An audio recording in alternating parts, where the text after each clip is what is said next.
Gênesis capítulo 14, verso 17 ao versículo 24. Gênesis 14, 17 ao versículo 24. Quando Abrão regressava, depois de derrotar Quedorlaomer e os reis que estavam com ele, o rei de Sodoma foi ao encontro dele no vale de Savé, que é o vale do rei. E Melquisedeque, rei de Salém, trouxe pão e vinho. Ele era sacerdote do Deus Altíssimo. Ele abençoou Abrão e disse: Abrão, seja abençoado pelo Deus Altíssimo, que criou os céus e a terra. E bendito seja o Deus Altíssimo, que entregou os adversários de você nas suas mãos. E Abrão deu a Melquisedeque o dízimo de tudo. Então o rei de Sodoma disse a Abrão: dê-me as posses e fique com os bens para você. Mas Abrão lhe respondeu: juro pelo Senhor, o Deus Altíssimo, que criou os céus e a terra, que nada tomarei de tudo que é seu, nem um fio, nem uma correia de sandália, para que você não diga: fui eu que enriqueci Abrão. Nada quero para mim, a não ser o que os rapazes comeram e a parte que toca a Aner, Escol e Manre, os homens que foram comigo, que estes fiquem com a parte deles. Vamos orar. Ó nosso Altíssimo Pai, nosso Criador e nosso sustentador, nós te rogamos, ó Pai, que o Senhor abençoe a todos que estão aqui nessa noite. E que o Senhor mova o coração de todos nós a te honrar. Em nome de Cristo. Amém. Na nossa série Nos Passos de Abraão, vamos hoje para o 13º episódio. O episódio de hoje continua naquela mesma cena do episódio anterior, é uma continuação do episódio anterior, em que Abraão ele volta aí da sua batalha contra aqueles reis da Mesopotâmia. Ele tinha iniciado uma campanha contra aqueles reis para libertar Ló e os que era o seu sobrinho, e também os moradores de Sodoma. Lembra que 4 reis da Mesopotâmia vieram ali a Canaã e levaram cativos Ló e todos os moradores ali de Sodoma, Gomorra e outras cidades. E depois Abraão foi lá com a sua equipe, um pequeno exército, junto com outros amigos com quem ele tinha feito uma aliança. E ele então vence esses exércitos, recupera o seu sobrinho, recupera os outros moradores de Sodoma e volta para a terra de Canaã. E como nós vimos aqui a partir do versículo 17, o rei de Salém, Melquisedeque, que era sacerdote do Deus Altíssimo, ele vem ao encontro de Abraão para lembrar ele que essa grande vitória, uma vitória milagrosa, essa vitória e os bens que ele tinha conseguido nessa batalha, os despojos, tudo isso era dádiva do Deus Altíssimo. E com isso, Melquisedeque declara uma bênção dupla para Abraão. E a primeira parte dessa bênção é essa verdade: a sua vitória e os seus bens são dádivas do Deus Altíssimo. É o que diz aí o versículo 19. Ele abençoou a Abraão e disse: Abraão, seja abençoado pelo Deus Altíssimo, que criou os céus e a terra. Foi Deus, o Criador dos céus e da terra, que é dono dos céus e da terra, que abençoou a Abraão, tanto dando vitória sobre aqueles reis, como também dando bens materiais. Essa era uma verdade para ele lembrar, para ele considerar. E essa é uma verdade também, irmãos, que precisamos lembrar. Nós somos abençoados por Deus. Recebemos de Deus, diz o Novo Testamento, toda sorte de bens espirituais em Cristo Jesus. E recebemos também bênçãos materiais. Além dessas bênçãos inumeráveis, bênçãos espirituais, também recebemos bênçãos materiais. Por isso nós podemos orar e cantar: tudo o que tenho aqui foi me dado por ti. Mas a maior bênção de todas é o próprio Cristo, o Filho de Deus. Todas as outras bênçãos, sejam espirituais ou materiais, são apenas bônus, benefícios extras. A bênção principal, a bênção maior é Jesus Cristo. E nós temos que ter o cuidado para não nos concentrarmos tanto no bônus, naquilo que é extra, e deixarmos de lado o que é principal. Nos encantarmos e buscarmos tanto as bênçãos extras, enquanto negligenciamos a bênção principal. A bênção principal é Jesus Cristo. Então, primeiro recebemos Cristo, primeiro somos abençoados com Cristo, depois podemos receber, nos alegrar e nos desfrutar com o que é bônus. Romanos 8:32 diz: aquele que não poupou o seu próprio filho, mas por todos nós o entregou, será que não nos dará graciosamente com ele todas as coisas? Se nós temos Cristo, como resultado disso, não vai ser problema para Deus, em um determinado momento, nos dar todas as coisas, com Jesus Cristo, não sem Ele, com Ele. Deus nos deu o seu Filho, que é a maior dádiva. Haverá então esse tempo em que nós vamos desfrutar de todas essas bênçãos, bônus, que Deus nos dará juntamente com Cristo. Por enquanto, nós estamos desfrutando dessas bênçãos, bônus, de forma mais espacial. Ora, as temos, ora, não as temos. Desse lado da eternidade, vai ser assim. Por isso, desse lado da eternidade, nós temos que aprender o contentamento. Como Paulo disse lá em Filipenses capítulo 4. Porque há tempos de abundância e há tempos de necessidade. Haverá um tempo que será só abundância. Mas desse lado da eternidade, nós temos que aprender o contentamento, porque há tempos de abundância e tempos de necessidade.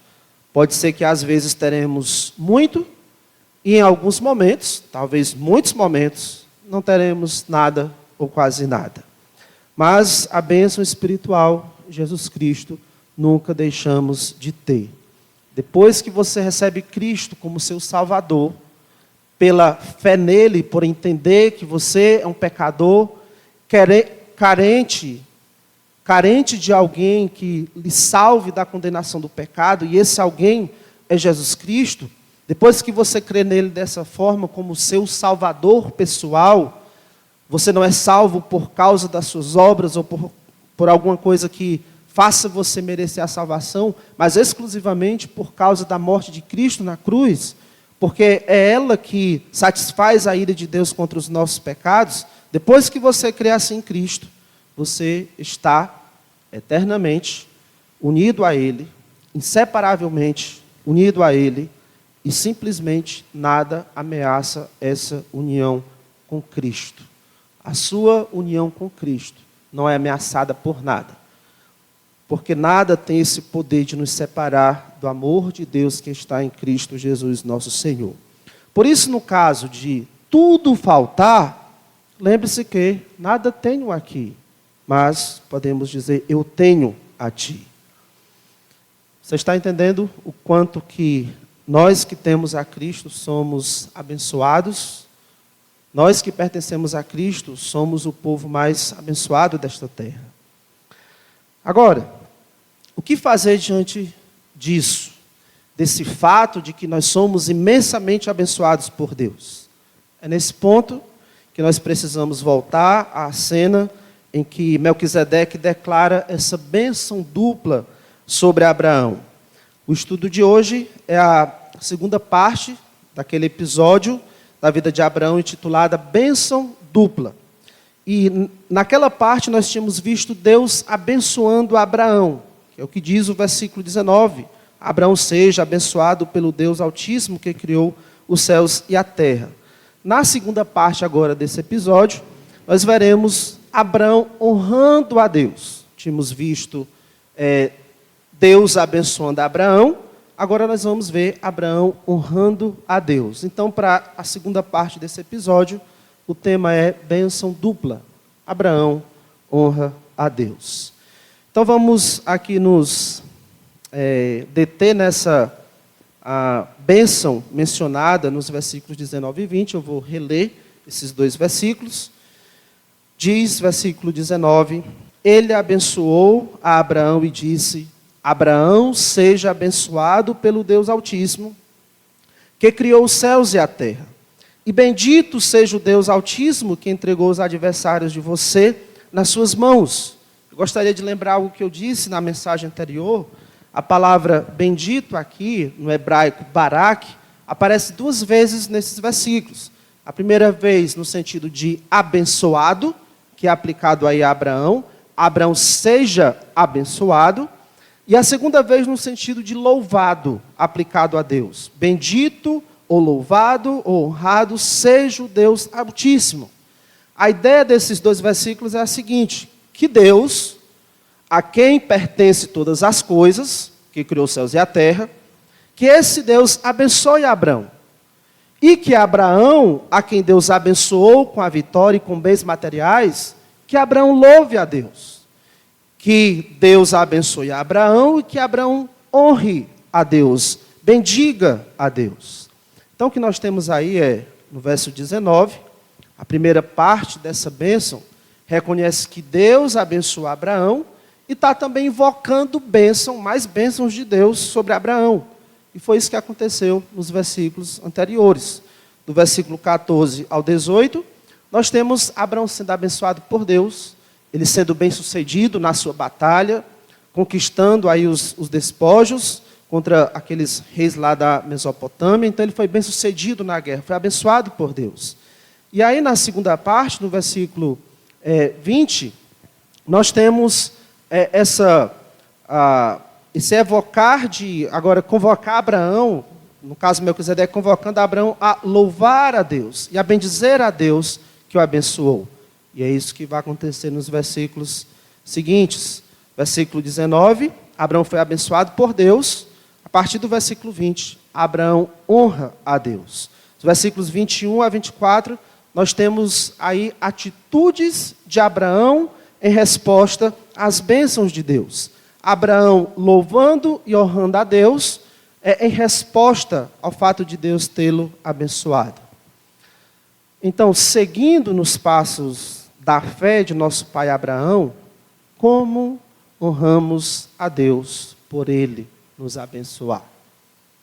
Seguindo agora nos passos de Abraão, como é que nós honramos a Deus por ele nos abençoar?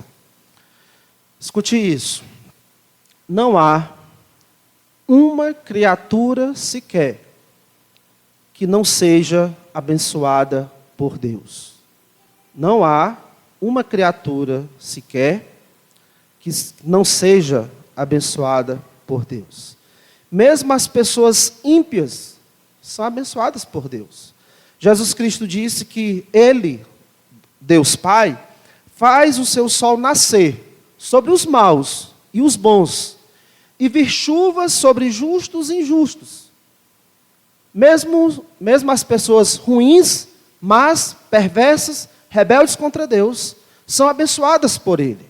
Atos 17, 25 diz: é Ele mesmo, falando do Senhor Deus, quem a todos dá vida, respiração e tudo mais.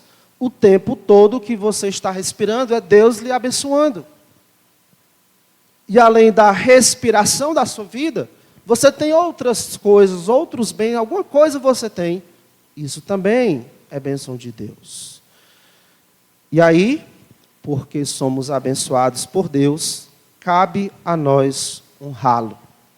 Não temos o direito de não honrar a Deus. Já que Ele nos abençoa, é certo, é nosso dever honrar a Deus por isso. Todos os homens devem honrar a Deus, devem honras a Deus, porque todos são abençoados por Ele. Não é à toa que o Salmo 150, versículo 6, diz: todo ser que respire, louve ao Senhor. Se você é abençoado com o ar, com a capacidade de inspirar e expirar, é seu dever louvar ao Senhor.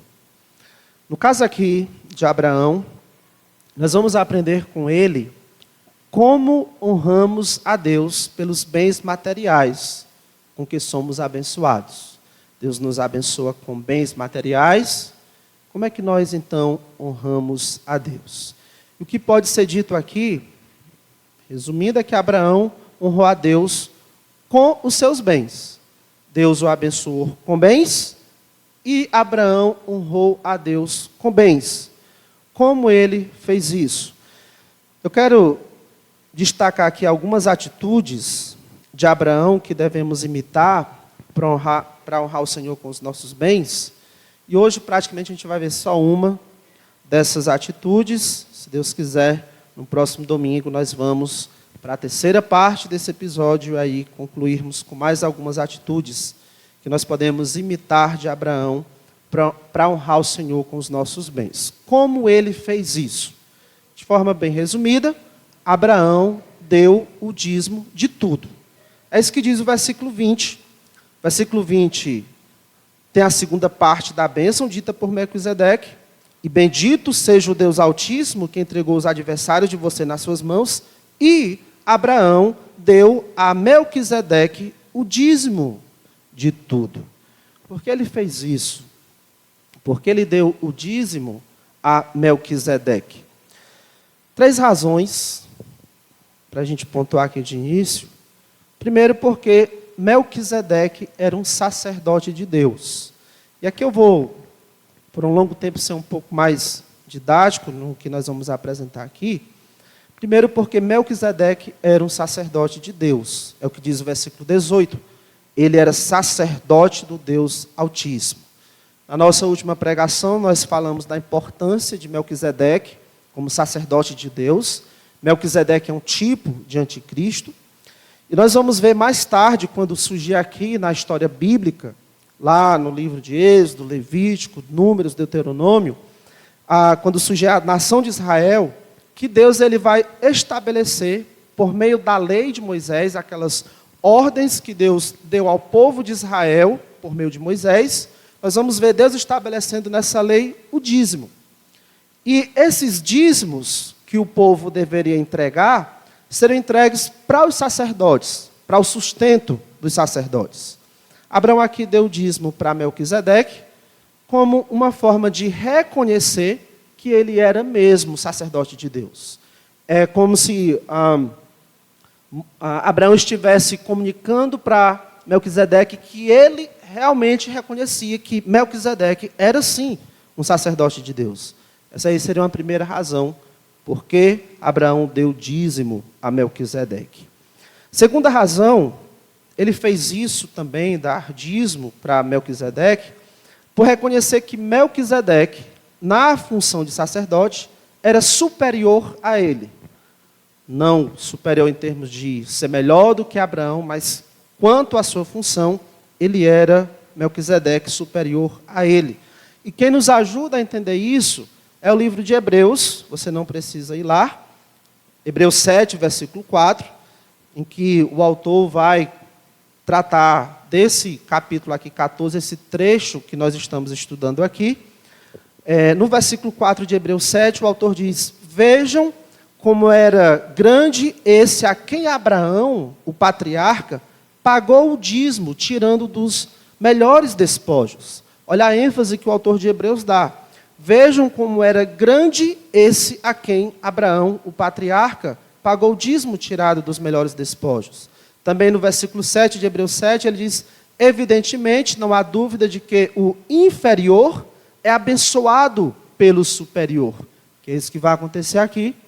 Melquisedeque vai abençoar Abraão. O que o autor de Hebreus está argumentando é que ele abençoa Abraão porque ele é superior a Abraão. Então, perceba aqui o que está acontecendo em Abraão dar o dízimo. Não é que ele está meramente pagando um imposto a Melquisedeque. Não é que porque Melquisedeque era um rei, Abraão estava aqui então pagando um imposto para ele, cumprindo um dever cívico. Não. A atitude dele não envolvia essa mera submissão a um imposto, mas o reconhecimento da posição de Melquisedeque como sacerdote de Deus em relação a ele. É isso que o livro de Hebreus nos ajuda a entender. Não é o pagamento de um imposto, mas Abraão admitindo com isso que aquele sacerdote nesta função era superior a ele. Uma terceira razão, porque ele então deu o dízimo a Melquisedeque, porque para Abraão o dízimo era um dever, algo obrigatório.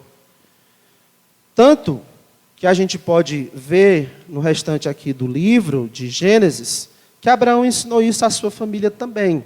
Mais tarde nós vamos ver o neto dele, Jacó, também comprometido a dar o dízimo. Lá em Gênesis 28 e 22, Jacó ele diz, de tudo que me concederes, certamente darei o dízimo. Então essa foi uma prática que Abraão ensinou também aos seus descendentes.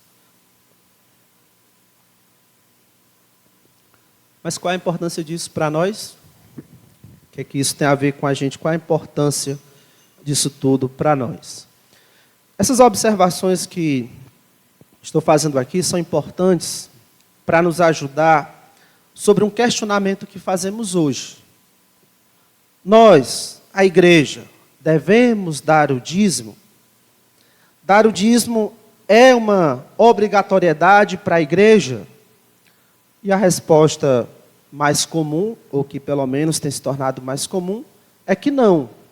Que a igreja não teria a obrigação de dar o dízimo, porque o dízimo era um mandamento da lei de Moisés. Deus deu esse mandamento por meio de Moisés para Israel como nação.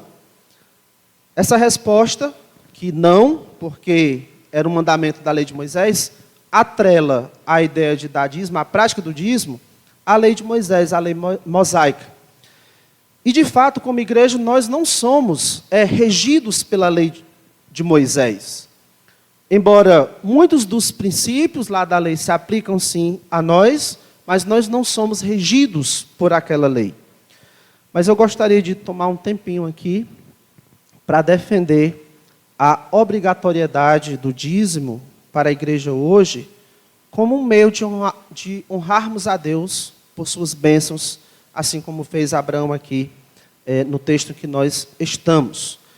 O que diz em Provérbios 3:9 se aplica a nós também. Lá diz em Provérbios 3:9, honre ao Senhor com os seus bens e com as primícias de toda a sua renda. Escute, honre ao Senhor com os seus bens e com as primícias de toda a sua renda. Então, sobre o dízimo, nós precisamos entender que não se trata de algo atrelado à lei de Moisés para Israel. Embora a prática do dízimo estivesse presente na lei de Moisés, mas não é algo que está atrelado apenas à lei, a essa lei de Moisés. No caso de Abraão, ele viveu séculos antes da lei mosaica, e ele era comprometido a dar o dízimo. Mas alguém pode dizer que o dízimo para Abraão, para os patriarcas, Abraão, Isaque, Jacó, e os filhos de Jacó, e outros servos de Deus ali antes do que aconteceu no Egito, a escravidão no Egito, alguém pode dizer que para esses o dízimo não era obrigatório, porque não existia uma lei que ordenasse isso. Nós não encontramos ali no livro de Gênesis essa lei, darás o dízimo. Mas esse pensamento ele é equivocado.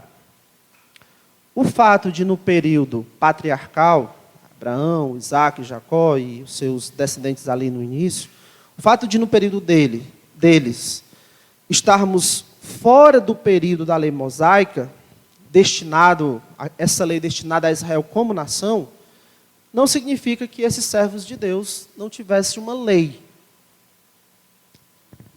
Entenda isso. O fato de que esses homens e mulheres, esses servos de Deus, viveram antes de Deus lá no Monte Sinai, dar a lei a Moisés, para que Moisés desse essa lei ao povo de Israel, não significa que antes disso o povo estivesse sem lei, que não tivesse uma lei de Deus para seguir. Na verdade, a vida de Abraão foi pautada por uma lei de Deus. Em Gênesis 26, quando Deus agora vai falar com o descendente de Abraão, Isaque, e Deus vai reafirmar as promessas que Deus tinha feito a Abraão, Deus agora vai reafirmar essas promessas para Isaque. O que Deus diz para ele é: porque Abraão obedeceu à minha palavra e guardou os meus mandamentos, os meus preceitos, os meus estatutos e as minhas leis. Gênesis 26 e 5. Deus diz a respeito de Abraão: porque Abraão obedeceu à minha palavra e guardou os meus mandamentos, os meus preceitos, os meus estatutos e as minhas leis. Então veja que Abraão tinha um código de lei. Ele tinha um conjunto de mandamentos dados por Deus de como ele deveria viver. Nós não sabemos exatamente o que era que tinha nesse conjunto de mandamentos, porque não está revelado na Bíblia quais eram. Mas está revelado que tinha. Deus diz que tinha, que Abraão seguia a sua palavra, os seus mandamentos, os seus preceitos, os seus estatutos, as suas leis. Esse código que não está revelado para nós, que foi dado a Abraão, é bem possível que a lei de Moisés seja, na verdade, uma cópia e extensão daquilo que Deus tinha dito, tinha passado para Abraão. Mas lembre, ele vivia pela fé. Abraão tinha uma lei para seguir e vivia pela fé. Isso nos ensina que viver pela fé não significa viver sem lei. Abraão vivia pela fé, isso é a ênfase das Escrituras, é um exemplo para nós. Somos convocados a andar nos passos de Abraão, andarmos pela fé. Isso não significa viver sem lei. Abraão vivia pela fé, mas ele também tinha uma lei. E o mesmo pode ser dito a respeito da igreja. Seguimos sim nos passos de Abraão, vivemos pela fé. Mas como ele, não estamos sem lei.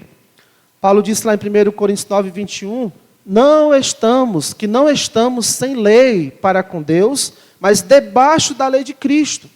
Nós temos uma lei de Deus para nos reger.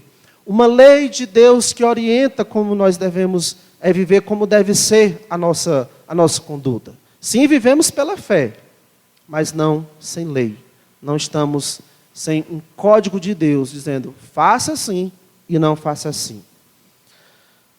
Então, como Abraão, nós vivemos fora desse período da lei de Moisés. Abraão viveu antes da lei de Moisés, nós agora estamos vivendo bem depois. E assim como aconteceu com ele, faz parte da nossa conduta, do nosso código de conduta, dar o dízimo. Não era isso que ele fazia?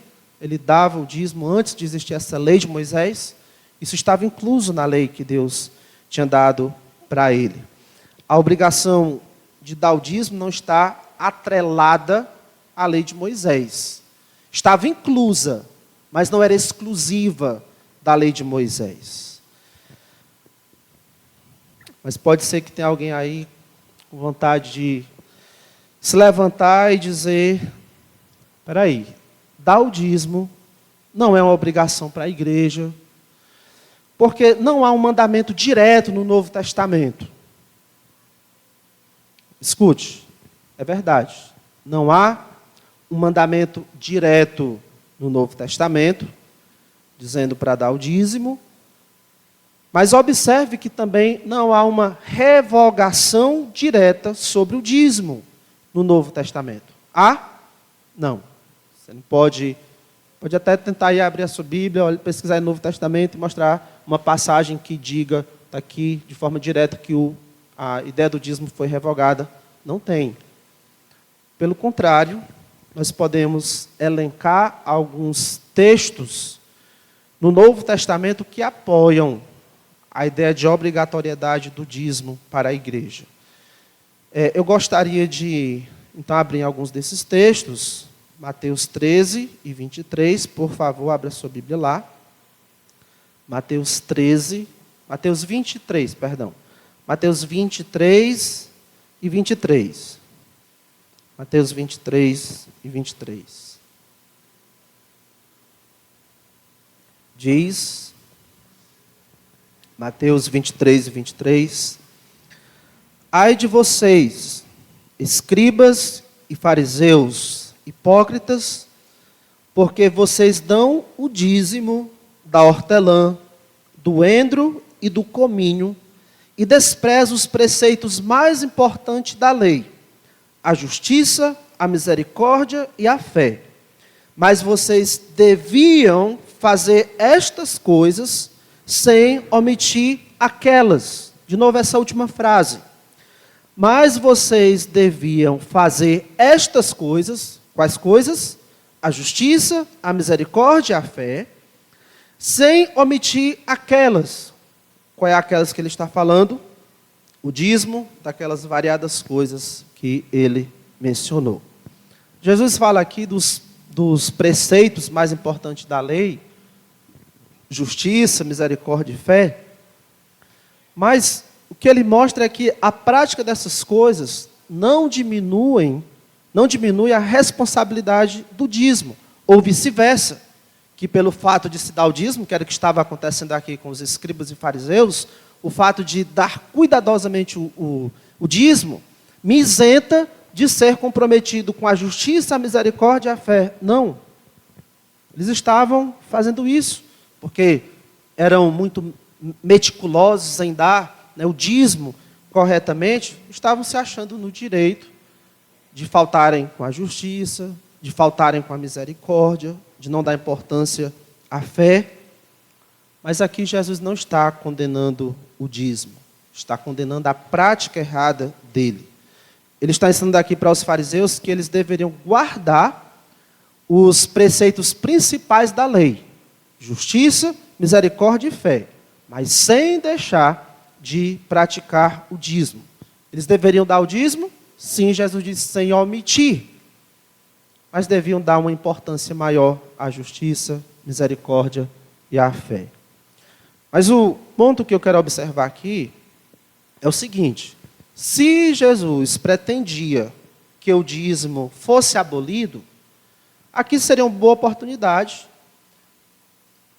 para ele fazer isso, ou dar sinal disso, não dando essa ênfase, esse destaque que ele deu, de que o dízimo não devia ser omitido. Outra coisa, a lei de Moisés já passou, já foi cumprida em Cristo, mas algumas dessas obrigações presentes nela estavam além da lei de Moisés. Estavam inclusas, mas não eram exclusivas da lei de Moisés. Como, por exemplo, a justiça, a misericórdia e a fé. Eram preceitos importantes da lei de Moisés. Essas coisas foram abolidas, deixaram de ser obrigatórias porque constavam na lei de Moisés? Não. E o dízimo também não. Deixe-me ir para um outro texto, 1 Coríntios, capítulo 9, versículos 13 e 14. 1 Coríntios 9, versículos 13 e 14.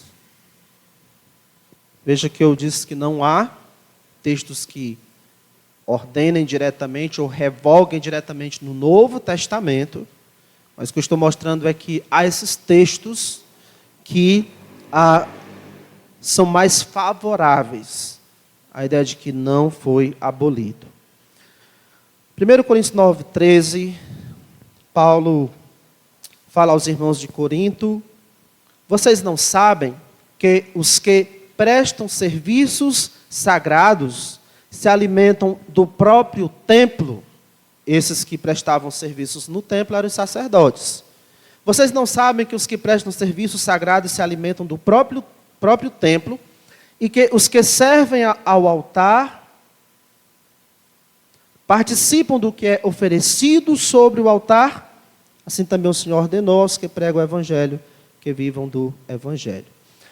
Outro argumento que geralmente é usado para defender que não é obrigatório o dízimo por parte da igreja, é dizer que as epístolas não falam do dízimo. Esse texto mostra o contrário. Aqui não aparece a palavra dízimo, mas é de dízimo que está sendo falado aqui. Os sacerdotes se alimentavam do próprio templo, ou seja, eles se alimentavam dos dízimos que eram levados para o templo. Os dízimos, a gente vê no Antigo Testamento, na lei de Moisés, os dízimos eles tinham especialmente, não era o único, mas especialmente, o objetivo de prover o sustento para os sacerdotes, levitas. Deus dividiu a terra entre as tribos de Israel, a terra de Canaã entre as tribos de Israel, mas uma tribo não recebeu terra, que era a tribo dos levitas. Eles foram escolhidos para cuidarem do templo, então as demais tribos iriam sustentar os levitas, trazendo os seus dízimos à medida que eles estariam servindo ao Senhor no templo.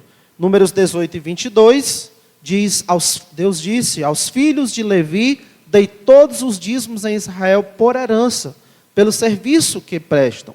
Também Malaquias 3 e 10, lá Deus disse, tragam todos os dízimos à casa do tesouro para que haja mantimento, ou alimento na minha casa. Quem precisava desse mantimento? Não era Deus, os sacerdotes que serviam lá a Deus. E nesse período de Malaquias, acho que esse versículo deve ser bem conhecido aí, tragam todos os dízimos à casa do tesouro, para que haja mantimento na minha casa. Nesse período de Malaquias, o povo estava sendo negligente com o dízimo. Aqui é o texto lá de Malaquias 3, em que Deus fala, vocês estão me roubando nos dízimos e nas ofertas. E aí, porque o povo estava fazendo isso, sendo negligente, o que estava acontecendo? Os sacerdotes, os levitas, estavam sem sustento. E nós vemos esse problema lá em Neemias, que é o mesmo período aqui, Neemias 13, versículo 10. Neemias, quando volta de uma viagem para Israel, ele vê o que acontece. Diz assim, Neemias 13, 10. Também soube que as porções dos levitas não estavam sendo dadas a eles, de maneira que os levitas e os cantores que faziam o serviço tinham fugido cada um para o seu campo. Eles abandonaram o trabalho lá no templo porque não tinham como se sustentar lá, porque o povo não estava trazendo os seus dízimos. Então eles foram trabalhar nos campos.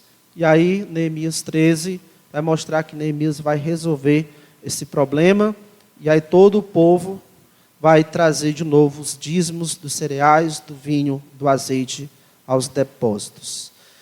Aqui em 1 Coríntios 9, 13 a 14, Paulo está usando o exemplo da prática dos dízimos, lá da lei de Moisés, para defender o que ele vai dizer no versículo 14.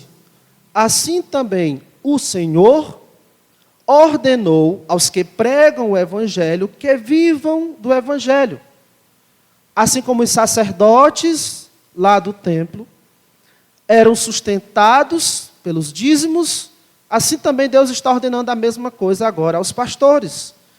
O Senhor ordenou aos que pregam o Evangelho que vivam do Evangelho. Essa ideia de pastor ser recompensado pelo trabalho que fazem é ordem do Senhor.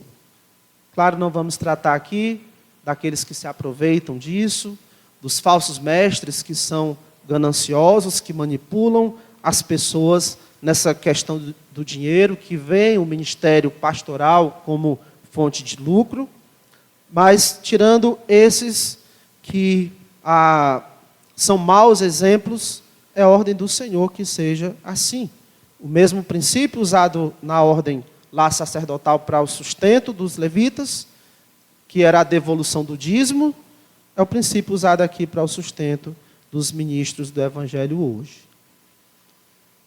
Deixe-me ir para uma terceira passagem, terceira referência, Hebreus 7, é mais uma passagem favorável à prática dos dízimos por parte da igreja hoje. Se a igreja não deveria dar o dízimo, uma boa oportunidade para deixar isso claro seria Hebreus 7. Porque Hebreus 7 fala desse caso de Abraão, que ele deu dízimo para Melquisedeque, e lá é mostrado que o sacerdócio de Melquisedeque era superior ao sacerdócio dos levitas. E que os próprios levitas, através de Abraão, antes de Gerar, Jacó e depois Levi, depois os descendentes de Levi, antes disso, Abraão aqui em Gênesis 14, quando ele deu dízimo, os levitas estavam dando dízimo através dele, como se Abraão estivesse representando os seus futuros descendentes, que seriam sacerdotes. Então, o sacerdócio dos levitas não continua, porque, nesse caso, estava atrelado à lei de Moisés, a lei de Moisés finalizou, o sacerdócio dos levitas também. Mas o sacerdócio de Melquisedeque, esse sacerdócio do Deus Altíssimo, sacerdote do Deus Altíssimo, continua ainda na pessoa de Jesus Cristo. Em Hebreus 7 e 17 diz: você é sacerdote para sempre, segundo a ordem de Melquisedeque. O sacerdócio dos levitas era temporário, mas o sacerdócio da ordem de Melquisedeque não, é permanente, eterno. Uma dedução disso é que a obrigação que se tinha com a ordem de Melquisedeque, com o sacerdócio de Melquisedeque, essa obrigação não passou o sacerdócio, não passou a obrigação com ele. O sacerdócio de Melquisedeque continua através de Jesus Cristo. Então, aquilo que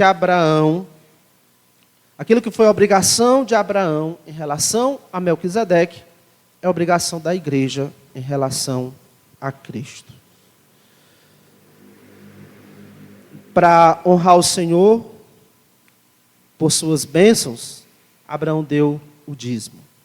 Nós também, a igreja, honramos ao Senhor com os nossos dízimos. Irmãos, é o exemplo aqui de Abraão para nós. Dar o dízimo é uma maneira de honrar a Deus. Deus já tinha abençoado ele com vitória sobre os seus inimigos, com bênçãos materiais, os despojos, e agora Abraão honrou a Deus, devolvendo parte disso. Dar o dízimo é um dever que honra a Deus, quando ele é cumprido. Mas, de novo, a pergunta: qual é a importância disso? Qual seria a importância de dar o dízimo? De devolver parte dos nossos bens para o Senhor? Por favor, abra sua Bíblia naquele texto que eu já citei, Provérbios 3, versículo 9. Quero que os seus olhos aí vejam as palavras em Provérbios 3 e 9.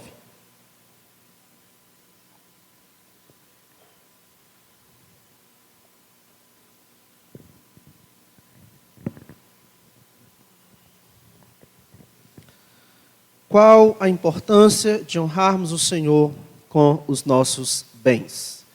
Diz aí o versículo 9 de Provérbios 3. Honre o Senhor com seus bens e com as primícias de toda a sua renda. Marque aí na sua Bíblia a palavra honre. Esse termo aí, que às vezes é traduzido como glorificar, tem um sentido literal de peso. Como explica o pastor Almir Marcolino, honrado seria algo ou alguém que tem peso. Isso é importância e valor. Honrar e glorificar é reconhecer o valor e a importância que determinada pessoa tem. Essa é a ideia de honrar. Quando você honra, você está admitindo que há um peso de importância naquela pessoa e você quer expressar que você enxerga isso, que essa pessoa que você admite, reconhece, aprecia aquela importância. E você demonstra esse reconhecimento com palavras e atos. É como se você pudesse pesar Deus e você pudesse dar o devido valor correspondente àquele peso.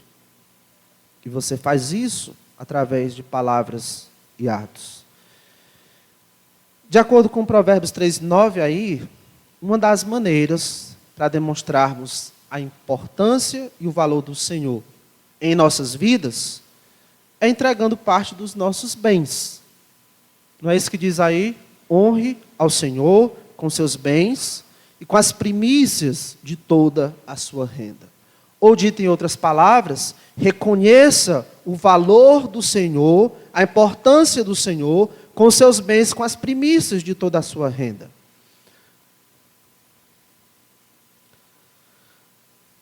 E fazer isso, essa devolução, irmãos, é mostrarmos que Deus é muito mais importante para nós do que os nossos bens.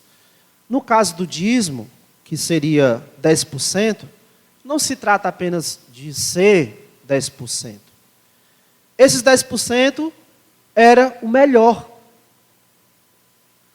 A ideia de primícias aqui, honre ao Senhor com seus bens, com as primícias da sua renda, é a ideia de melhor. Serem os primeiros frutos e os melhores frutos. Nos importamos a dar a Deus o melhor, porque damos valor a Deus. Damos importância a Deus. Jesus Cristo disse, onde estiver o seu tesouro, aí estará também o seu coração. E como alguém disse, o meu coração sempre vai estar naquilo que eu dou valor. E o uso dos meus bens materiais vai ser uma expressão desse valor. Nosso coração sempre está naquilo a que damos valor. E a maneira como nós usamos os nossos bens mostra o valor que damos a essas coisas. Embora o dízimo seja um dever, não é só um dever, algo que você vai lá e faz para poder dizer, eu fiz. Dar o dízimo a ideia do dízimo está envolvido de significado, de importância. Uma delas é essa, quando nós estamos devolvendo o dízimo, nós estamos manifestando que para nós Deus é mais importante do que nossos bens. Além disso ser uma atitude de honrar o Senhor, dar o dízimo é uma disciplina espiritual. Disciplina espiritual é uma atividade que você faz visando se tornar mais santo, crescer espiritualmente. É uma atividade, uma prática que é repetitiva na sua vida, com o intuito de você se tornar mais piedoso, mais parecido com Cristo. Dar o dízimo é uma disciplina espiritual que nos ajuda a crescer em santidade. É um dever que nos ajuda a temer o Senhor. Deuteronômio 14:23, quando Deus tinha dito para o povo de Israel, orientando sobre eles darem, Israel dar o dízimo, diz assim, Deuteronômio 14:23, e diante do Senhor seu Deus, no lugar que ele escolher para ali fazer habitar o seu nome, vocês comerão os dízimos do cereal, do vinho, do azeite e os primogênitos das vacas e das ovelhas. Façam isso, para que aprendam a temer o Senhor seu Deus todos os dias. Irmãos, o uso que fazemos do nosso dinheiro e dos nossos bens reflete a condição espiritual, a nossa condição espiritual. Como é que está a nossa saúde espiritual? O uso que fazemos do nosso dinheiro e dos nossos bens reflete como está a nossa saúde ou doença espiritual. E um bom termômetro para isso é esse cuidado com o dízimo. Além disso, negligenciar o dízimo pode parecer pesado as palavras, mas é o que a Bíblia diz, é um roubo ao Senhor e traz prejuízos à sua obra. E nós vemos o princípio disso exatamente nos textos que foram dados para Israel, em Malaquias 3:8. Será que alguém pode roubar a Deus? Mas vocês estão me roubando. Deus dizendo para Israel, mas vocês estão me roubando. E perguntam, em que te roubamos? E a resposta de Deus, nos dízimos e nas ofertas. Tragam todos os dízimos à casa do tesouro, para que haja mantimento na minha casa. Mas como eles estavam roubando de Deus, por negligenciar o dízimo, isso estava trazendo prejuízo para a obra de Deus. Que é aquele exemplo que eu já citei de Neemias 13. Neemias soube que as porções dos levitas não estavam sendo dadas a eles, de maneira que os levitas e os cantores que faziam o serviço tinham fugido, cada um para o seu campo. Então repreendi os magistrados, Neemias resolveu isso com repreensão, então repreendi os magistrados e perguntei, por que a casa de Deus ficou abandonada? Quando nós estamos negligenciando os dízimos, nós estamos abandonando a casa, o cuidado com a obra de Deus, abandonando a obra de Deus. Por que a casa de Deus ficou abandonada? Ele pergunta, reuniu os levitas e os cantores, restituiu aos seus postos. Então todo Judá trouxe os dízimos dos cereais, do vinho e do azeite aos depósitos. Muita coisa, irmãos, na obra de Deus anda devagar, muito devagar. Por negligência nossa, por negligência do povo de Deus. Porque muitos, infelizmente, sonegam os seus dízimos. Isso reflete falta de gratidão, falta de temor a Deus, constitui um roubo ao Senhor. Muitos crentes não sentem o peso da importância do Senhor. Não dão a devida importância ao Senhor. E isso é visto na infidelidade, nas suas contribuições. Há mais coisas ainda para serem ditas. Nós vamos tocar um pouco disso ainda no nosso próximo, na continuação desse episódio. Aprendemos aqui com Abraão que dar o dízimo é uma maneira de honrar a Deus com os nossos bens. Não é a única maneira. Há outras que nós vamos ver. Nós vamos ter, como eu disse, um próximo episódio. E aí nós veremos essas outras maneiras como Abraão honrou ao Senhor com seus bens. Gostaria de concluir com algumas considerações. Talvez você esteja negligenciando o dízimo por falta de conhecimento. Talvez você ainda não tivesse claro para você que era uma obrigação, que tinha toda essa importância. Então, se esse é o seu caso, você pode mudar agora. A partir de hoje, você pode buscar honrar o Senhor com as primícias de toda a sua renda. Mas pode ser que o seu caso seja outro. Talvez você até tenta dar o dízimo. Quando você recebe lá o seu salário mensal, você até separa ali o dízimo, mas aí você começa a somar aqui as contas e vê, não vai dar. Dízimo não vai dar para ser devolvido dessa vez. Tem que pagar aqui essas contas.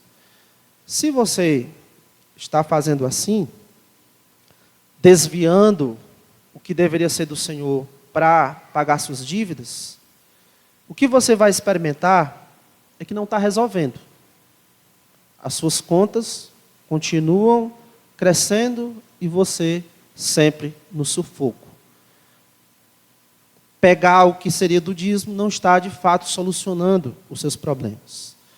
Escute isso, se essa tem sido absoluta.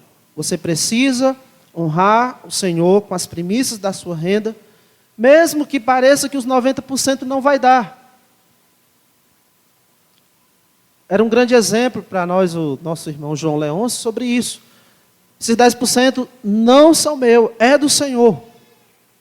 E eu tenho que bolar um jeito de que esses 90% resolva. Se não resolver, mas não é com os 10% que eu vou tentar resolver. que você precisa fazer é, faça o certo e confie no Senhor. Olha o que Jesus Cristo disse. O seu Pai, que está no céu, que cuida dos pássaros, que cuida da vegetação, das flores, sabe de todas as coisas que você precisa. Então ele diz, busca em primeiro lugar o reino de Deus e a sua justiça, e todas estas coisas lhe serão acrescentadas. No caso que Deus tinha dito para Israel, que estava desviando o dízimo, sonogando o dízimo, roubando o dízimo, ele diz, tragam todos os dízimos à casa do tesouro, para que haja mantimento na minha casa. Ponham-me à prova nisto, diz o Senhor dos Exércitos, se eu não lhes abrir as janelas do céu e não derramar sobre vocês bênção sobre medida. O mesmo princípio que Deus disse aqui através de Malaquias, foi dito através de Jesus Cristo. Busque em primeiro lugar o reino de Deus e as demais coisas serão acrescentadas. Aqueles que honram a Deus com seu dízimo serão ainda mais abençoados por Deus. Também no texto que nós estamos aqui em Provérbios 3 e 9, honre o Senhor com seus bens e com as primícias de toda a sua renda. E olha o versículo 10. E os seus celeiros ficarão completamente cheios. E os seus lagares transbordarão de vinho. É Deus que estabeleceu esse princípio de abençoar aqueles que o honram com seus bens.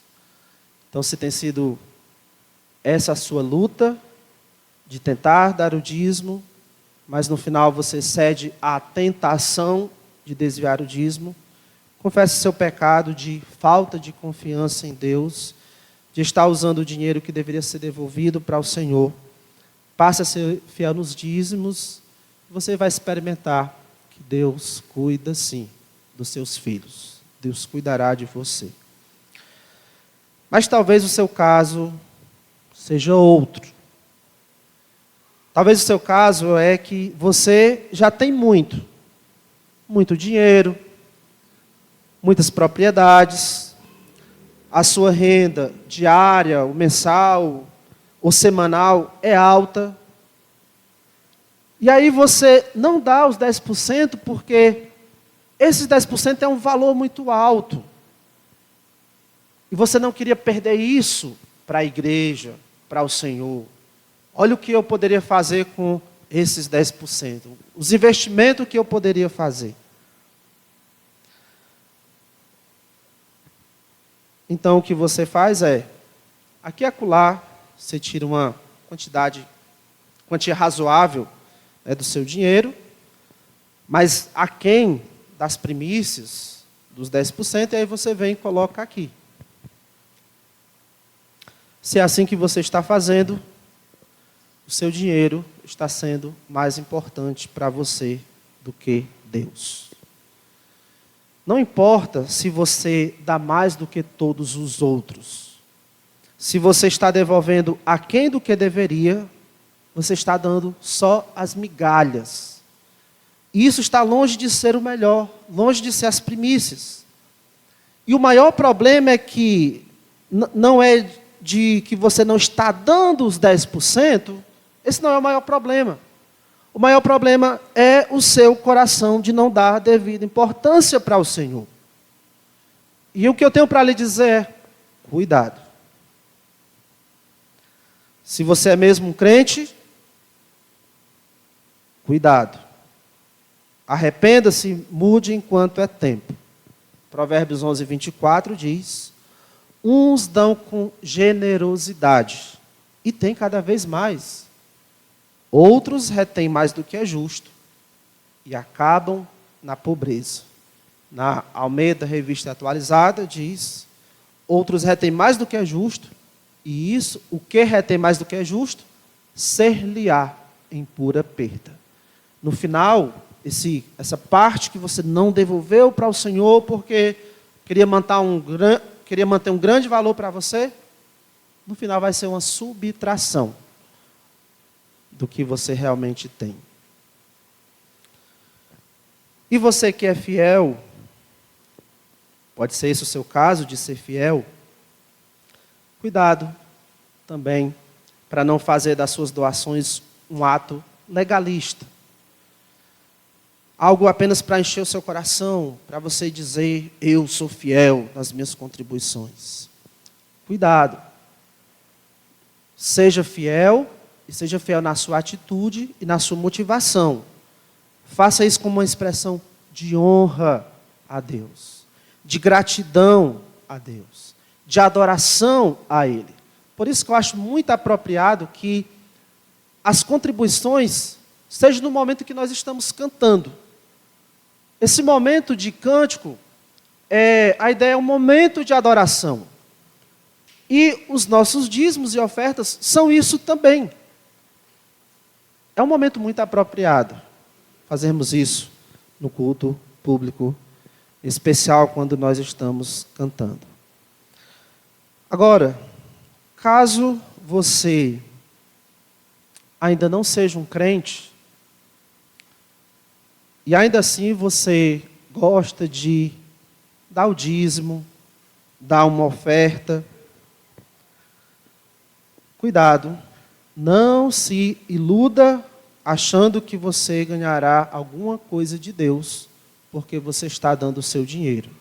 Se você ainda não tem Cristo como seu Salvador, como seu Senhor, não se iluda achando que, por você chegar aqui, colocar alguma oferta, algum dinheiro aí, ou mesmo porque você está vindo fielmente nos visitar, não se iluda achando que com isso você ganhará alguma coisa de Deus.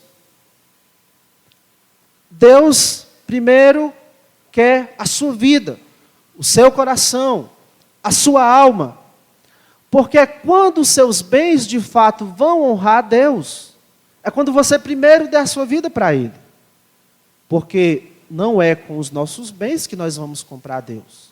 O que é para ser devolvido, não é porque nós estamos com isso comprando o favor de Deus, as bênçãos de Deus. Não é isso. Não é que você está entrando num negócio com Deus. Eu vou dar o meu dízimo, vou dar a minha oferta, vou dar tantos por cento, para que então Deus me abençoe. Não é a negociação que Ele está fazendo, apesar que Ele promete sim abençoar, mas isso é exclusiva àqueles que já tem dado a sua vida a Ele. Aqui no caso de Abraão, nós estamos aqui diante de um servo de Deus, devolvendo um dízimo para um sacerdote de Deus. Você primeiro precisa ser como Abraão, pela fé, se tornar um servo de Deus. Que o Senhor nos abençoe e que nós honremos o Senhor com os nossos bens. Vamos orar. Ó querido Deus, nosso Pai Santo e Altíssimo, mais uma vez eu te peço que o Senhor nos abençoe e que abra os nossos olhos para enxergarmos o quanto somos abençoados por Ti. E que mova o nosso coração para Te honrarmos pelas bênçãos e com as bênçãos que o Senhor tem nos dado. Nos ajude, Pai, a pensarmos mais sobre isso. O quanto, de fato, o Senhor é importante para nós. Se nós, de fato, estamos Te honrando no peso de importância que, de fato, o Senhor tem.